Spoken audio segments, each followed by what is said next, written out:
এই আইন শৃঙ্খলা পরিস্থিতি খুবই নাজুক এবং খুবই ক্রুশিয়াল টাইম পার করছে বাংলাদেশ সরকার। তো সেই জায়গা থেকে আমি বলবো আজকে আইন শৃঙ্খলা পরিস্থিতি অবনতির পিছনে আমি সম্পূর্ণ আমার স্বরাষ্ট্র মন্ত্রণালয় এবং আইন মন্ত্রণালয়কে আমি দায়ী করব।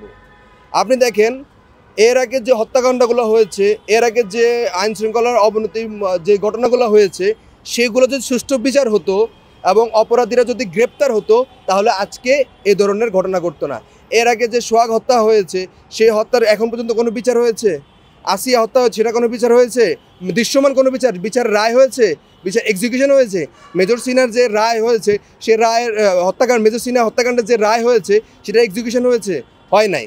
যদি ওই ধরনের কর্মকাণ্ডগুলো যদি বাস্তবিক কোনো প্রমাণ থাকতো, ইন ফিউচারে আমাদের এই ধরনের আইন শৃঙ্খলা অবনতি হতো না। চট্টগ্রাম বিশ্ববিদ্যালয়ে যে ঘটনা ঘটেছে, সেটার জন্য আমি মনে করি চট্টগ্রাম বিশ্ববিদ্যালয়ের প্রশাসনিক দুর্বলতা প্লাস আমাদের সশস্ত্র বাহিনীর এবং আমাদের আইন শৃঙ্খলা রক্ষাকারী বাহিনীর ত্রয়িত যে অ্যাকশন, সেই অ্যাকশনের দুর্বলতা। তো সেই জায়গা থেকে আমি বলবো যে আমাদের দেশের স্বার্থে, আমাদের জনগণের স্বার্থে, আমাদের জনগণের কল্যাণের সাথে সশস্ত্র বাহিনী এবং আইন শৃঙ্খলা রক্ষাকারী বাহিনী সর্বদা কাজ করার জন্য বদ্ধপরিকর।